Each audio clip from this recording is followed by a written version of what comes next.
आसा गिबि गिबियाव मीडिया पार्सननिसिम आंनि अननाय सिबिनायखौ होग्रोबाय। जोंहा दिनै मोनसे खौरांगिरि मेल खुंनाय जादों। बे जाहैबाय मैया 9 तारिख बेलासियाव BPF रुनिकाटा BPF प्राइमारि BPFआ फुंखा बसुमतारीखौ UPPL नि सासे सोद्रोमाया गावसिनाव जइन जादों होननाय बाथ्राखौ जों बे मीडियानि गेजेरजों जों रायजो राजानो एसे क्लियारिफिकेशनखौ होनो सानदों। मानोना फुंखा बसुमतारी बुरफार गामि बुरफार बिथाङा UPPL नि जोंनि साइलेन्ट सासे सोद्रोमाबो नङामोन आरो बिथाङा जोंजों खुनु पक्षै जोंजों खामानि मावफायाखै। बिथाङा कंग्रेस आरो BPF नि सो हाबा मावखायोमोन।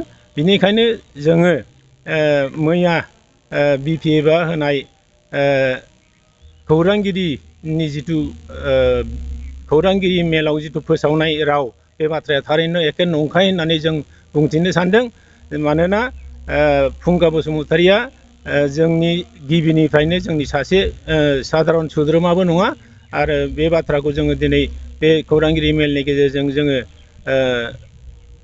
गुवारैनो आरो अपेनैनो बुंथिनो सानदों जे बिथाङा जोंनि सोद्रोमा नङामोन। बिथांमोना गावसिनि सोद्रोमाखौनो आर'नाइ गानहोनानै बरायदों आरो बेखौ जोंनि UPPL नि सासे सोद्रोमा होननानै फोसावदों। बियो थारैनो नंखाय। बेखौनो आं दिनै खौरांगिरि मेलनि गेजेरजों रायजो राजानि सिगाङाव फोरमायथिबाय। आं दिनै रुनिकाटा प्राइमारिनि आफादगिरि UPPL नि प्राइमारि आफादगिरि जानानै बे खौरांखौ सैथोनो रायजो राजानि सिगाङाव फोरमायबाय। खुलुमबाय। बे समाव मीडिया नोंथांमोनखौ जोङो गिबियाव बरायग्रोनानै लाबाय।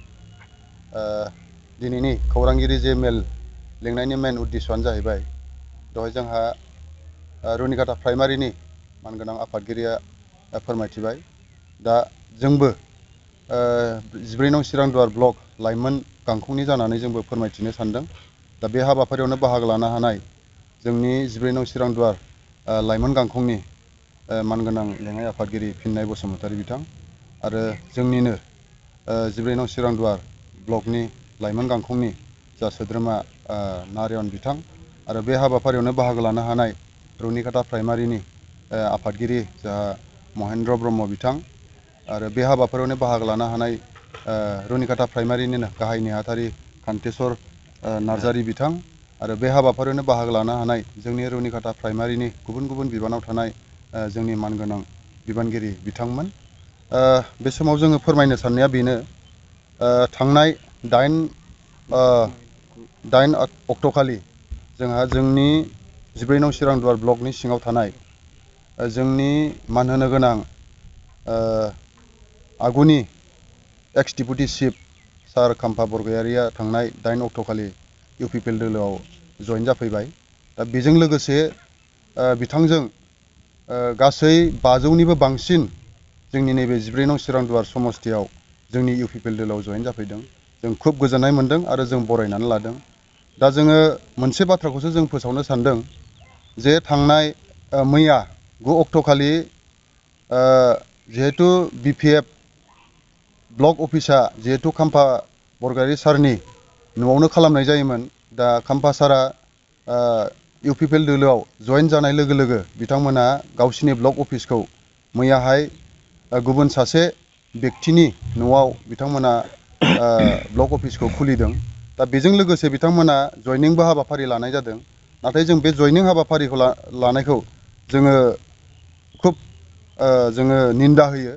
बिथांमोना मिडियानि गेजेरजों फोसावना होदों जे फुंखा बसुमतारीखौ जोंनि UPPL दोलोनि सासे सोद्रोमा एबा बिबानगिरि होननानै बिथांमोना मैयानि जयनिंनि हाबाफारिनि गेजेरजों बिथांमोना आर'नाइ गानहोनाय हाबाफारि लादों। नाथाय जोङो बुंगोन बिथाङा जोंनि प्राइमारिनि सोद्रोमाबो नङा, बिथाङा प्राइमारिनि जोंनि UPPL दोलोनिबो सापर्टारबो नङा आरो जोंनि लाइमोन गांखंनि बिथाङा सापर्टारबो नङा आरो बिबानगिरिबो नङा आरो बिथाङा रुनिकाटा प्राइमारिनि सासे BPFनि जों खोनानायाव जोंनि मिथिनायाव बिथाङा रुनिकाटा प्राइमारिनि सासे BPFनि सापर्टार होननानै जों मिथिगौ।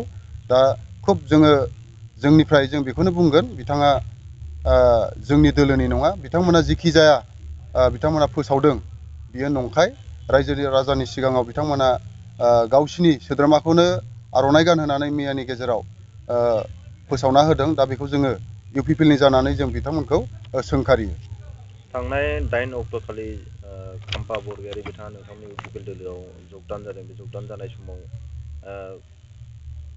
प्रहलाद बिथाङा 80ल' मानसि लानानै बिथाङा जइन जानो हादों होनना बुंदों बेयो टटेलि नंखाय बेयो जोंनाव प्रमान दङ प्रमान हकारै जोङो होनो हायो बिथांमोना मिडियानि गेजेरजों बुंथिना होदों प्रहलाद बिथाङा 80 सासोल'सो जागोन होननानै नाथाय बिथाङा फैनानै नुफैयोब्ला सोमोनांगौमोन जे जोंनि नैबे 14 नं चिरांदुवार समस्तियाव मोनजि प्राइमारि दं मोनजि प्राइमारिनिफ्रायबो गोबां सोद्रोमाफ्रा बिथांमोना जइन जाफैदों गासै 500निबो बांसिन जोंनियाव बिथांमोना लिस्ट होदों आरो बे जेसेबांनाखि लिस्ट होदों बियो थारैनो BPFनि गासैबो सोद्रोमा गोजा जों बेखौ बुंनो हायो आरो बिथांमोना जेखि बुङा मानो नैबे जोंनि समस्तियाव बिथांमोना फैबाय थानाय इलेक्सनाव देरहानायनि जेबो अंख गैया होननानै जों साननो हायो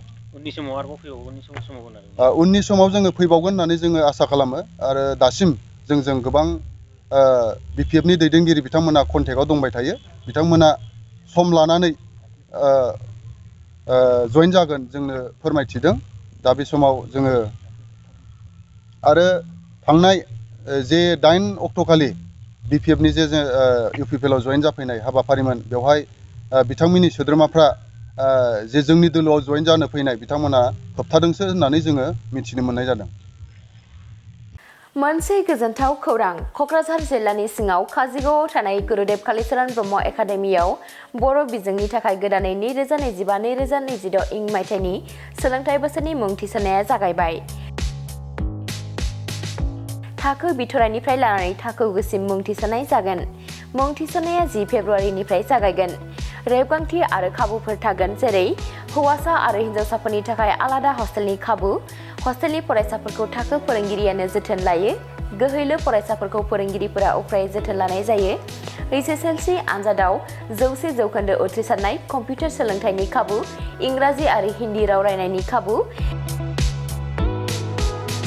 इलेक्टिभ साबजेक्ट जेरै advance maths Hindi history geography बेफोरबायदि बायदि खाबुफोरखौ मोननो हागोन नोंथाङाबो गावनि गथ'खौ मुं थिसननोब्ला 9957951216 एबा 9613400625 एबा 8638520653 मबाइल नम्बराव थोंजों कल खालामनानै सुलाद लाहरनो हागोन गुरुदेव कालिचरण ब्रह्म एकाडेमिया पर्बतजरानि ITI साब डिभिजन अफिसनि सेरावनो दङ